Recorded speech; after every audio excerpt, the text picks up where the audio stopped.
Golden light spills through the moss-choked cracks of a turf-roofed wall. Steam curls upward from a stone trough, water bubbling with quiet menace.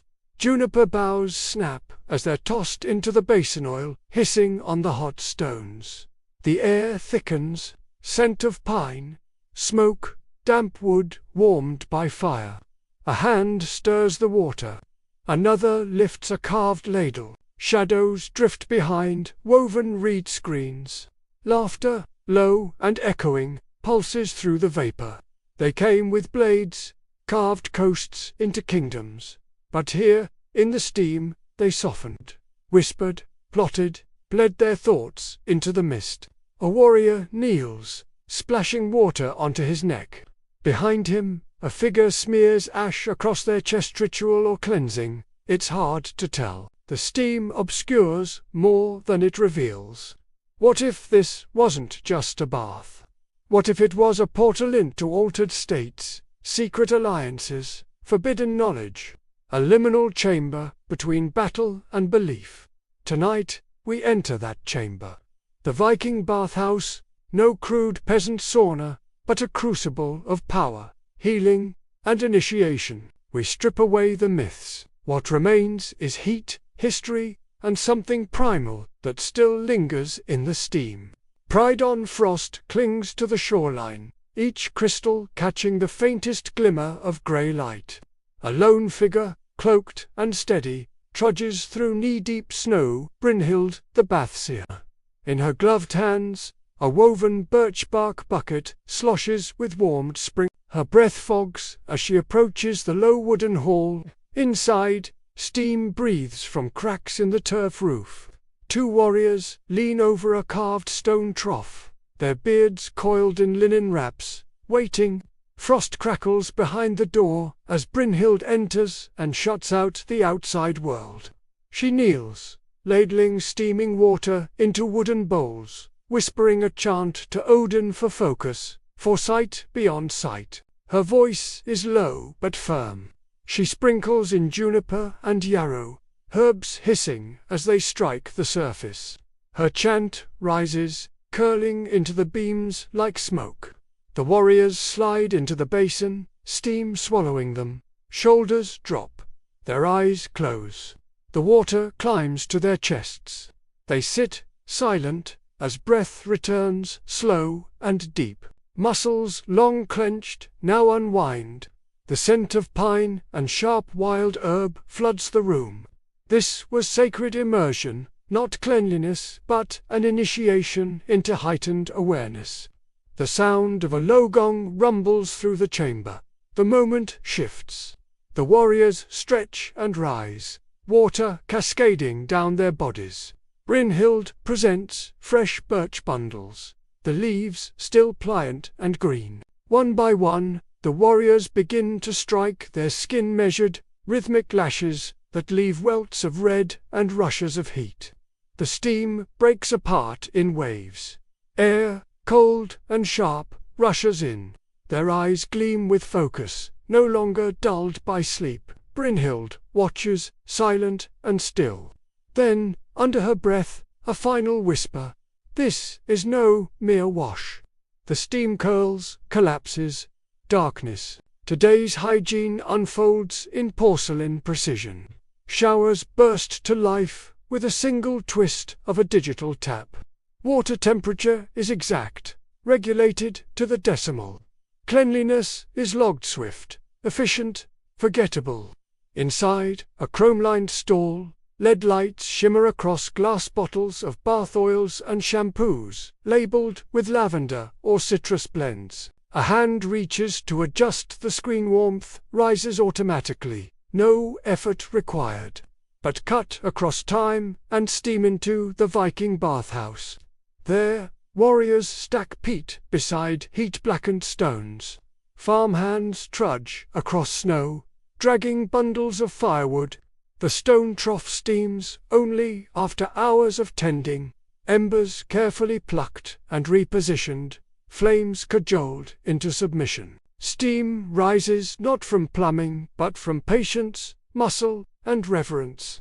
We automate cleansing, but when every bath becomes convenience, do we strip it of meaning? Their luxury was forged, not delivered. A bath was a reward, not a routine.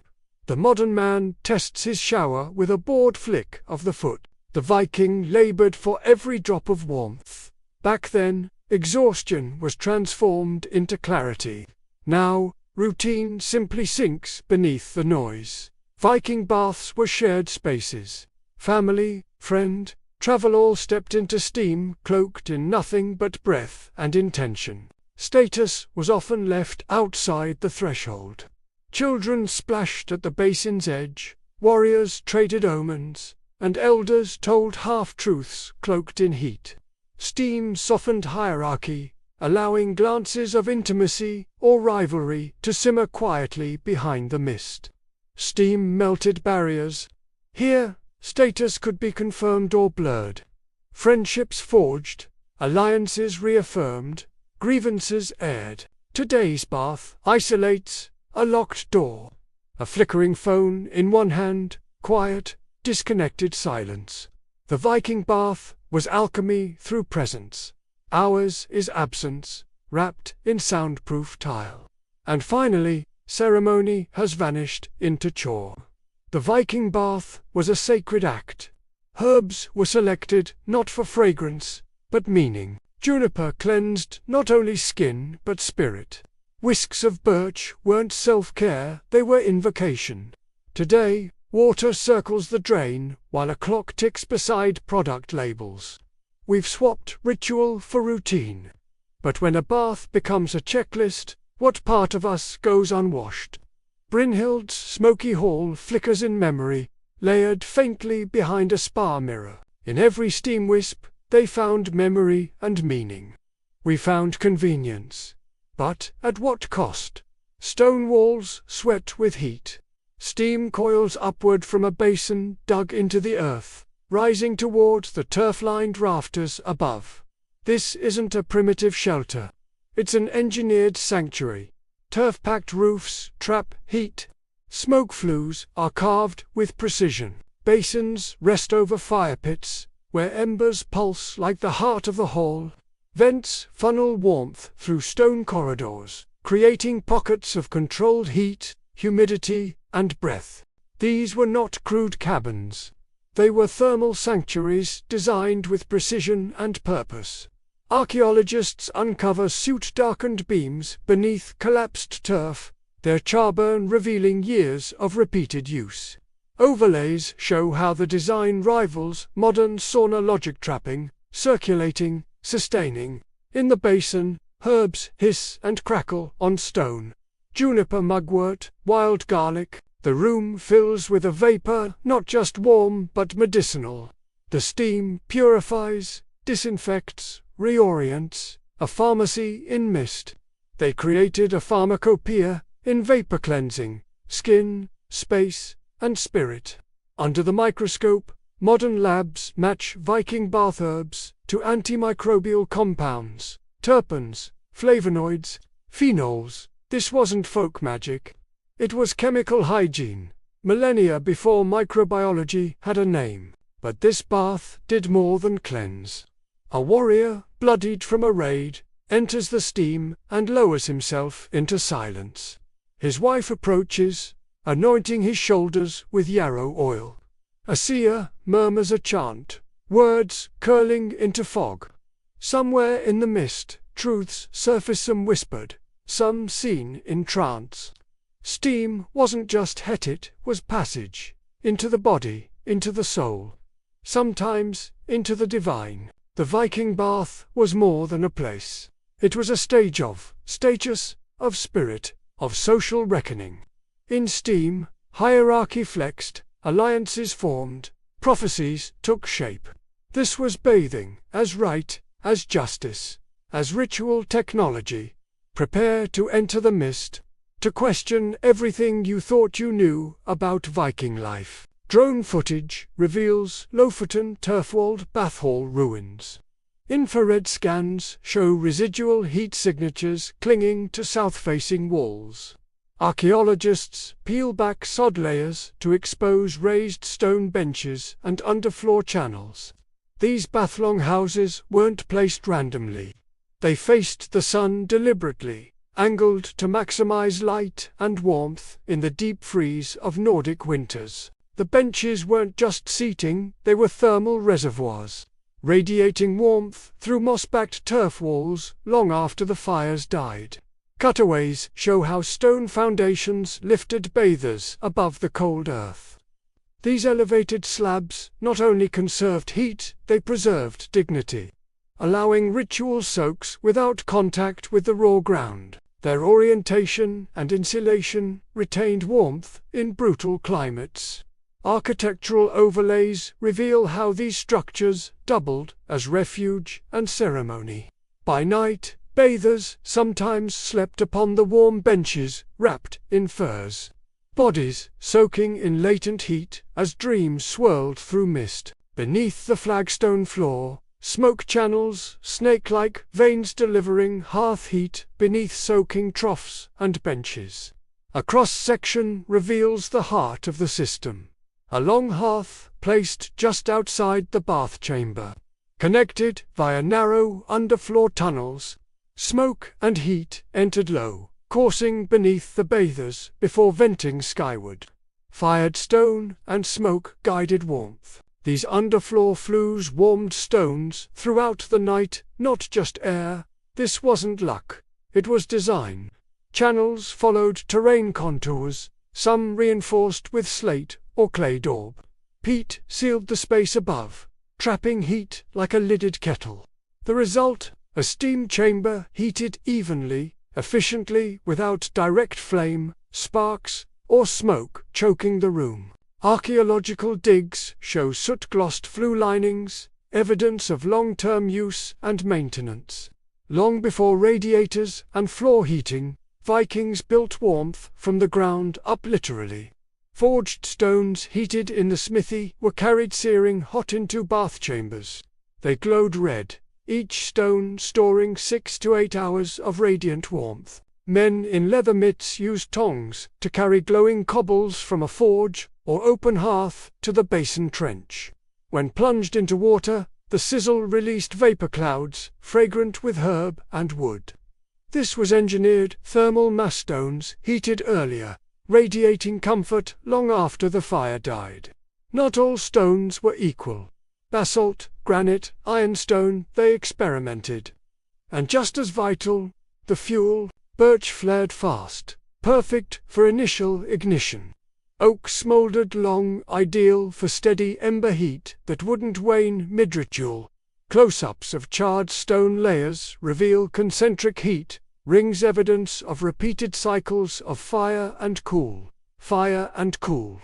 The entire space became a heat battery, charging by day, releasing by night. Buckets of fresh water hauled in birchbark pails and poured into stone troughs.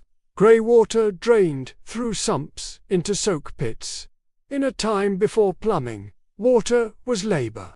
Each birchbark bucket came from a stream, spring, or meltwater basins sometimes half a mile away.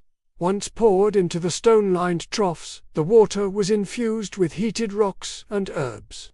After use, it was not simply discarded. Water wasn't waste. It was choreographed, fresh in, spent out, reused for field soaking. Engineered sumps collected grey water. Trenches dug just outside the bathhouse allowed slow drainage into soak pits lined with gravel and sod, preventing flooding and reuse in horticulture. In warm months, these bathhouses became cold plunge sanctuaries. No steam, just pure meltwater shock. But in winter, they returned to heat soak, sweat, scrape, pray. Bathing followed nature's rhythm, not a set schedule. Mid-digs at the bath hall midden, antler combs, bronze oil dishes, wooden ladles scattered near hearth, ash layers. Close-ups of an oil dish's rim show soot scoring proof it once sat near flame. A comb, carved from stag horn, rests beside it still intact, teeth stained by centuries of use. Each implement was part of ceremony.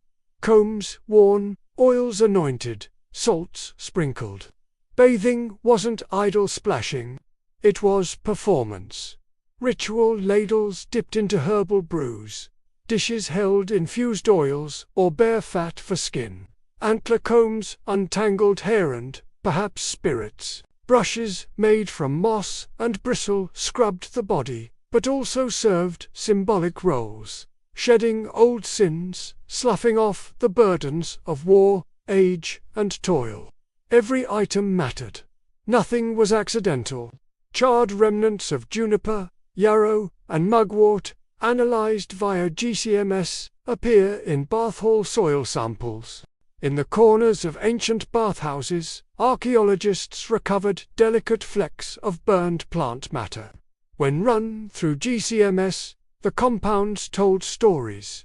Borneol, chineol, thujonvalale, oils known for antiseptic and soothing properties. Their fragrance was medicinal chemistry at work, biocidal vapors, not mere scent. We now know these herbs didn't just smell good, they killed bacteria. They opened airways. They soothed joints and scrubbed skin. Infusions steeped in water, oils smeared on limbs, leaves tossed into fire, they created a cloud of herbal medicine in steam. The heat amplified their reach. Every inhalation was therapy. Every drop of sweat a purification. They didn't know the molecular names, but they knew the effects. Dr. Marcus Felton speaks amid reconstructions of turf halls. These bathhouses were passive, solar marvels, insulated, efficient, communal. Standing beside a model built from peat blocks and birch trusses, Dr. Felton runs a thermal camera over the walls. The insulation rivals modern cabins. He notes, they understood heat retention better than we give them credit for. Cut to Dr. Freya Lundquist in a lab. She holds up a charred juniper twig. These residues, not coincidence.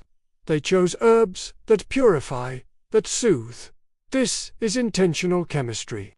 Herbal smoke wasn't fragrance alone, it was deliberate antimicrobial protocol. Their expertise wasn't academic, it was embodied.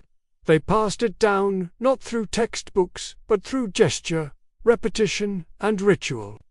What archaeologists and chemists piece together today, they once learned through fire, sweat, and steam. A 3D animation traces the entire bath-hall cycle. Fire gives heat stones, gives flue systems, gives bench warming, gives water soak, gives drainage into trenches. As narration guides us, a stylized animation zooms through the architecture, starting with firelight flickering in the forge, 2 stones glowing, smoke rising through flues, vapor warming the air, water poured over cobbles, drainage flowing out. Every element was choreographed. Structure, heat, water, ritual, craft. Then we dissolve back to the real archaeologists dusting off scorched timber. Herb bundles wrapped in twine, still faintly fragrant after centuries underground. This wasn't a crude washhouse. It was a carefully constructed cycler machine of warmth and cleansing, of soul and sinew. What outsiders called crude peasant bathhouses were, in reality, technological, hygienic, and social masterpieces, longhouses revitalized as sacred heat chambers. Silhouettes of villagers carrying steaming birch buckets across desolate fjord terrain. Brynhild the bath-seer kneels at the hearth, lighting smoldering embers. She adds herbal bundles, juniper and yarrow into the flue hearth to purify stone and space. Frost clings to her cloak, but the heat begins to bloom beneath the stone trough. Sparks jump skyward as she whispers an invocation to wake the hall. These early hours were sacred. The hearth's spark awakened not only heat but ritual purpose. Crackling peat, frostbit breath, and the rustle of birch boughs wrap the moment in solemn reverence. The bathhouse begins to hum alive before the village has stirred. Leaf, the warrior, enters alone, stripped to braided hair and skin. He sits on heated bench, beads of sweat dotting his chest. Juniper oil is anointed over his shoulders in slow, ritual strokes. He exhales deeply, letting fatigue evaporate with the mist. Hands pressed together in quiet focus. Muscles loosen, his gaze steadies. Alone in steam, leaf shed fatigue and sharpened focus heat became clarity. Ritual became strength. This was no idle soak. It was preparation for battle, for decisions, for the unknown. Brynhild massages juniper-infused oil into Leaf's hair and limbs. Each stroke is precise, spine, chest, arms invoking enchantments of clarity and courage. The oil glides across battle-scarred skin, each touch intentional. As she chants, the steam rises to carry her words. Oil was conduit, not just scent, but symbol. Each drop anointed a warrior's resolve. He kneels briefly before the bowl, face gleaming with sweat and intent. The line between man and myth blurs in the mist. Astrid, the shield maiden, leads a cohort of women into Steam Hall.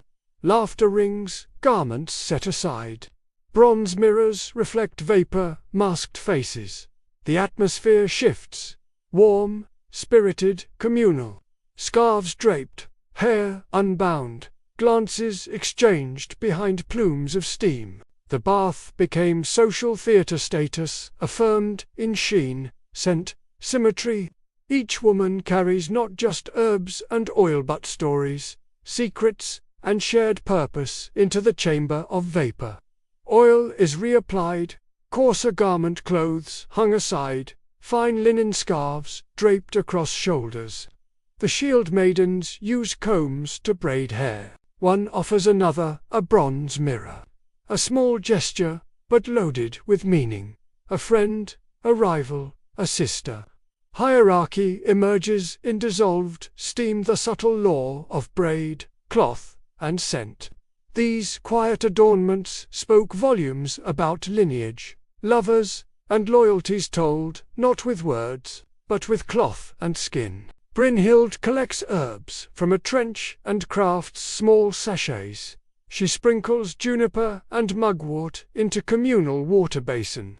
The herbal fog thickens. The air sharpens with sweetness and sting. A braid of dried moss is dunked and stirred. Medicine and myth blended in herbal water, health drawn from steam. Synergy drawn from shared bowls. Each scoop of water, each wisp of steam, worked as cure and communion. Small Svail enters the hall, cheeks flushed from anticipation. Brynhild reads the child's steam ripples with slow gestures.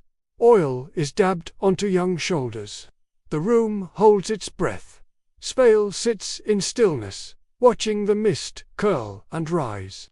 A rite of passage, steam as scrying surface, vestibule to community. Brynhild's hands hover, then settle.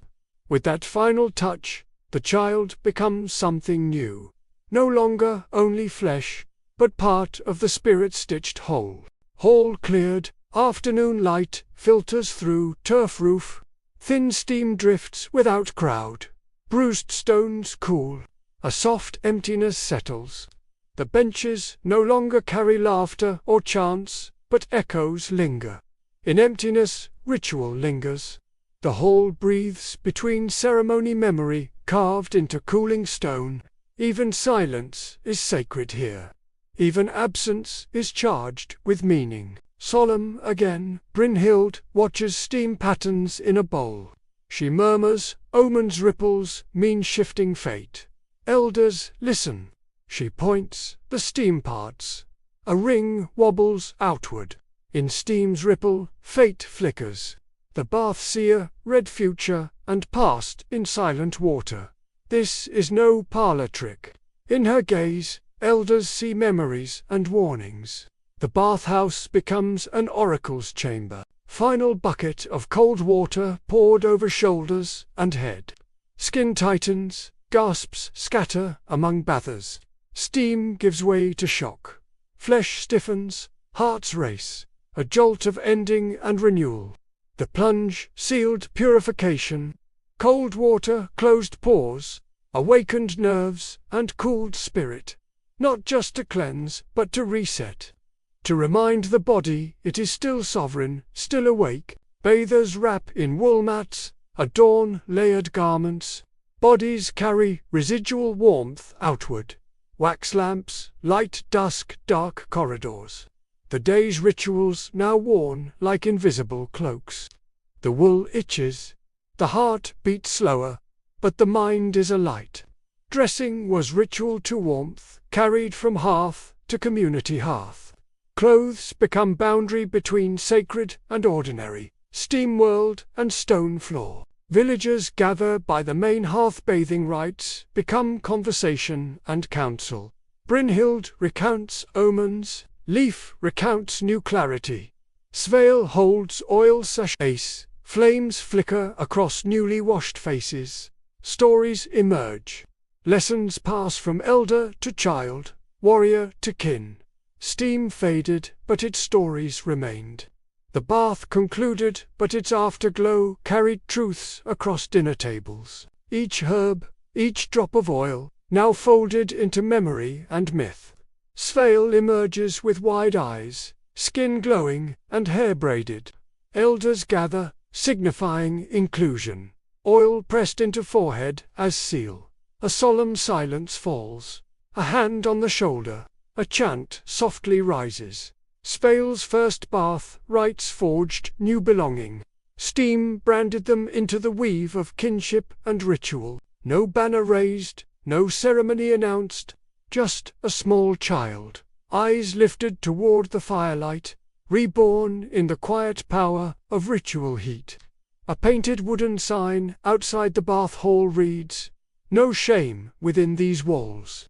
But while shame was symbolically banished, social order still hovered in the mist.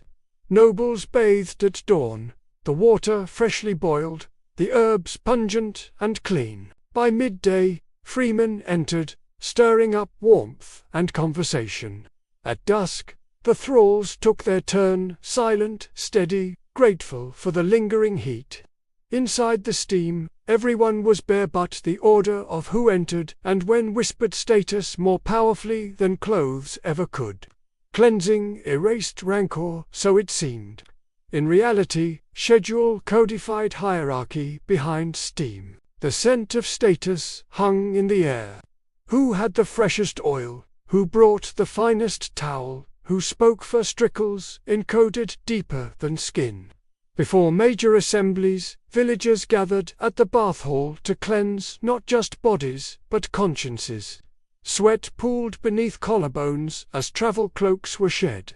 Ceremonial linen replaced wool, and faces re-emerged from steam, looking reborn. The bath hall served as liminal zone, transitioning individuals from wanderer to witness, sinner to speaker. Every moot or judgment circle began with steam. Legal rights were not merely spoken, they were purified. To speak the law, one first had to bathe in the silence of heated stone. Emerging from the steam signaled readiness, to listen, to testify, to be judged. Before feast or settlement, strangers often entered the bath together. Nakedness replaced titles. One could not hide beneath armor or rings in the steam.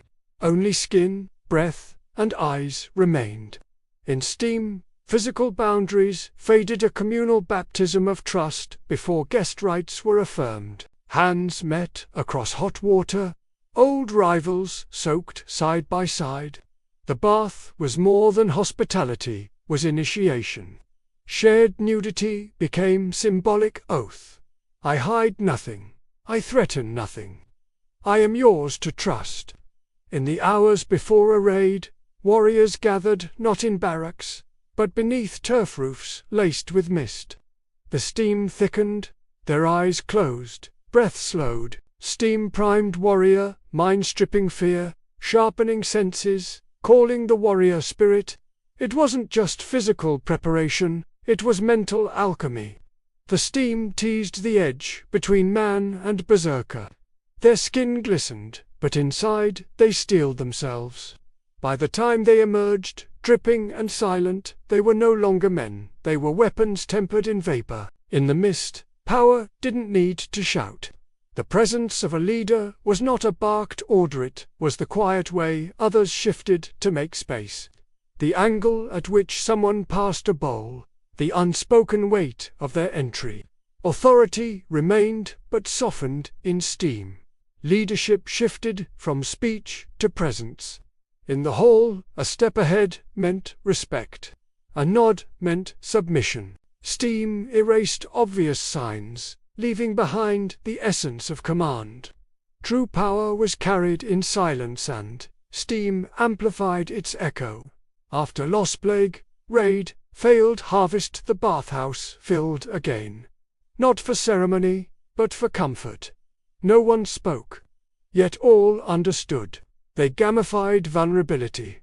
Sweat out distress together. Emerge, bonded anew. Sobs muffled by mist. Shoulders leaned together, no words needed. The steam carried away the grief's edge. What remained was presence. Breath, pulse, heat. Trauma dissolved into droplets. Together they left it behind on the stone. Dr. Sigrid Halvorsen, standing in a reconstruction of a Viking bathhouse, explains. They gamified vulnerability by sweating out weakness. They strengthened communal bonds. Steam fogs her glasses as she walks through the hall. What modern science now calls oxytocin spikes, cortisol drops the Vikings simply called comfort, clarity, and kinship. Ritual created neurochemical shifts, oxytocin release, cortisol reduction, binding people physically, mentally, spiritually. Trust wasn't taught in speeches. It was learned in steam, through shared heat, discomfort, and release. Steam rises one final time. Figures blur, then sharpen as they exit changed. Perhaps subtly, perhaps wholly. Muscles loosen. Jaws ungrip, eyes meet differently now. In that heat-hazed crucible, Vikings remade themselves, shedding stress, shame, suspicion with every steamy breath. No sermons, no laws, no long speeches, just heat, vulnerability, and trust forged drop by drop. Steam didn't just cleanse flesh. It rewrote narrative, resetting community, status, and self in vapor-born renewal. Horn-tined combs rest beside the fire, bristles soaked in thick resin-rich oil. Each one, passed hand to hand, was more than a grooming tool. The combs were sacred, worn tucked into belts or braids, used daily inside the bath hall, not only to detangle hair, but to spread protective oils through scalp and skin. They symbolized care, status, and spiritual hygiene. Carved with knotwork and initials, they were personal artifacts and ceremonial objects. Under the surface of cleanliness lay subtle tools of ritual hygiene and power. Every stroke through hair wasn't vanity, was a small rite of defense. Each strand glistened not only with health, but with the scent of sanctity. At dawn, juniper and yew branches are placed into fire pits at each corner of the steam hall. As they ignite, blue smoke rises, twining like incense around exposed beams. It hovers, thick and heady, drifting through every breath and pore. They burned herbs, not for aroma, but to kill lice and airborne pathogens, primitive antiseptic wash. The choice was specific. Juniper to clear the lungs, yew to discourage parasites. When the air thickened with their fumes, it became not just hot, it became clean. And in the minds of the bathers, it became sacred. Ritual smoke cleaning was an early vaccination through scent and sweat. Clay pots near the hearths bubble slowly inside. Vinegar and spring water simmer together. Steam escapes, mixing with the fragrant smoke. The acidic mist hangs low, tightening the nose and biting slightly in the lungs. Acetic steam had real potency. Vinegar infusion added another layer of microbial defense. It was more than folk knowledge. Vinegar acted as a crude but effective antiseptic vapor, and its use was deliberate. Combined with juniper smoke, vinegar vapors functioned as early antiseptic science in ceremony. And the result? A bath that was not only cleansing, but one of the most hygienic indoor spaces of its time. Bathers take up small jars of pine resin and bear fat oil, infused with mugwort and thyme. They apply it to skin, as Brynhild walks among them, using the horn comb to draw slow runes across backs, chests, and hands. Oils sealed pores, retained warmth, and carried protective runes warding bathers from trauma and malady. Each rune was not random. Sewillow for vitality, algaes for protection. The oil shimmered as heat opened the skin's surface, letting the symbol sink deeper. Anointment became armor, body as canvas. Oil as mnemonic talisman. It wasn't just for the body, it was spiritual insulation. Brynhild crouches by the flame, unstoppering a tiny carved flask. Within henbane and nettle oil, steeped in ash and bark. She tilts it into the trough's edge. Steam hits it and the entire space shifts.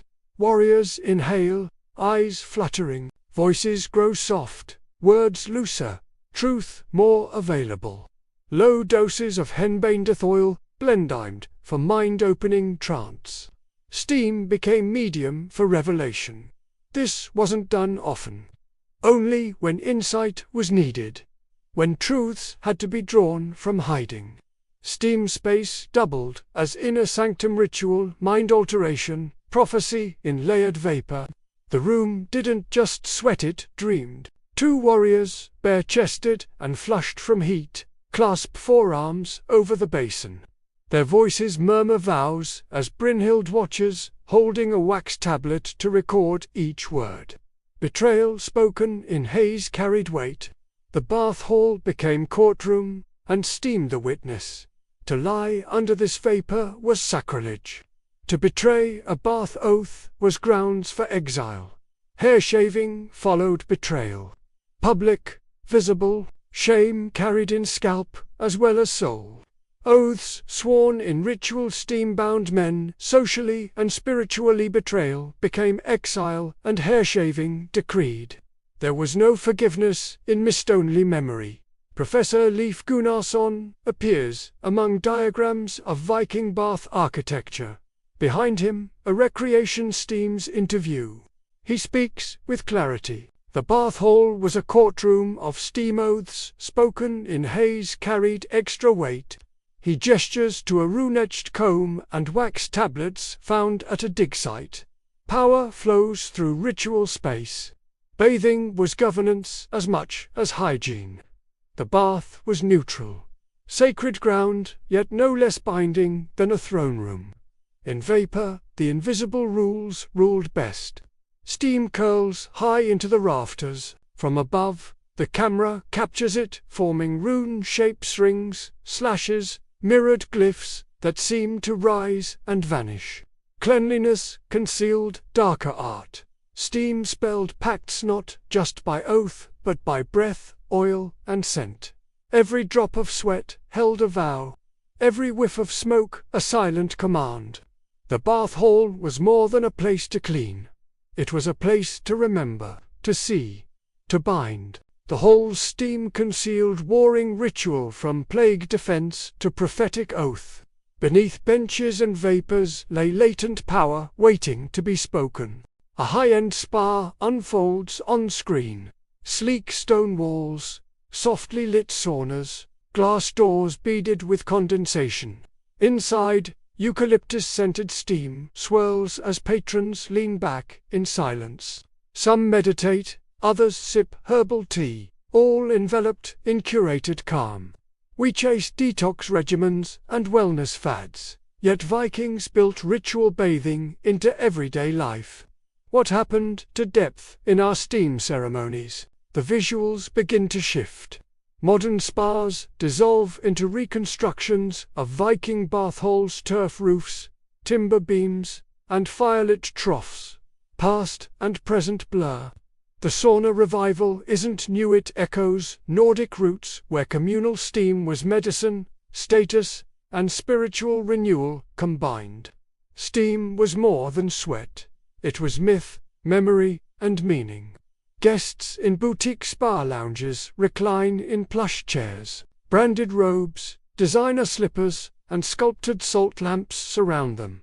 Silence reigns, but the status speaks loudly. Boutique sauna and bathhouses function like medieval great halls, places to be seen, to belong, and to assert social presence. At a Viking bath hall, shield maidens oil each other's shoulders, comb each other's hair.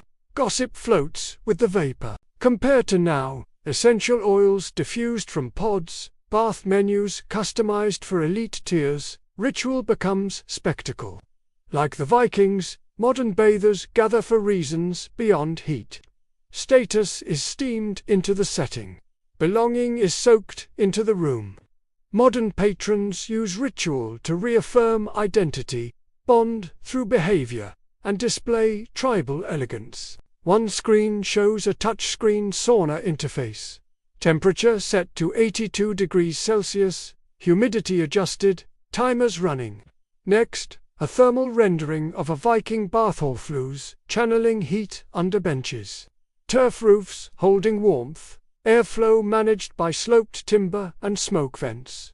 Our spas rely on smart technology. Vikings relied on gravity-fed ventilation, thermal mass, and architecture. Both serve warmth, but only one fused it with place. Modern spas operate with precision. Viking halls breathed with nature. Heat came from careful materials: birch, oak, firestone, and timing. Smart algorithms manage climate now. Vikings embedded climate in construction and let physics run the ritual. Their tech was embodied.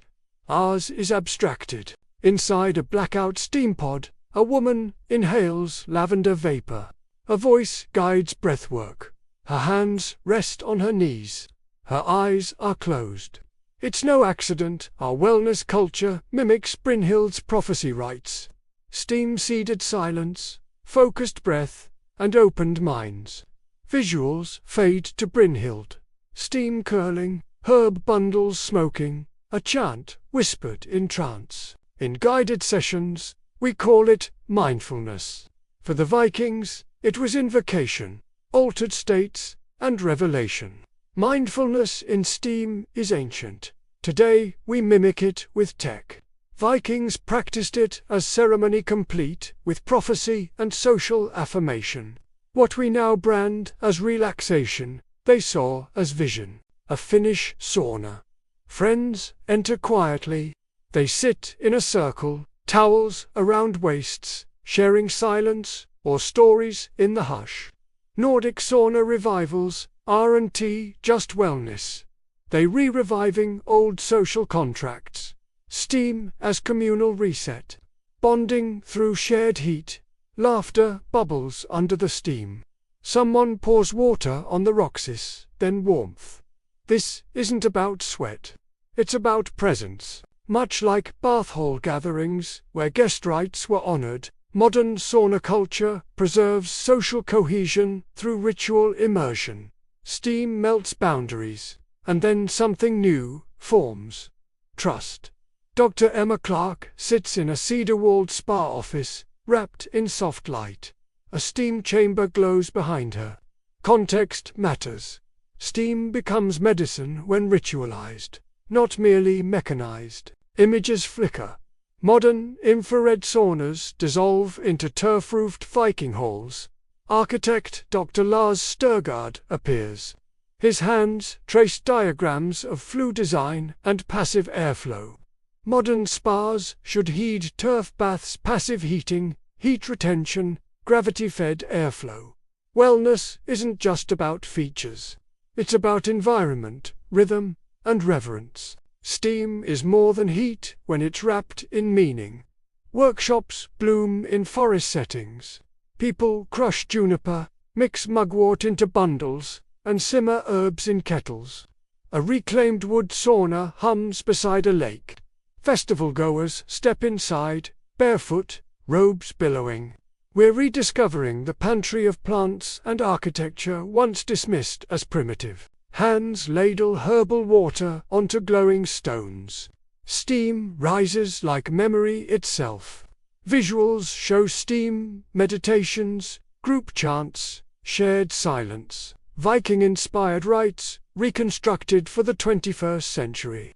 These movements reclaim meaning blending scent, scripture, ceremony, and structure in public steam. Reenactment becomes revival, and revival becomes ritual again. Final montage, a luxury steam room slowly fills with vapor. In another frame, a Viking bath hole steams in firelight. Faces breathe in both. Past and present fade together. They bathed to bind clans, purge fear, and speak truth. Our steam rooms can be more than cleansing zones, if we choose ritual over routine.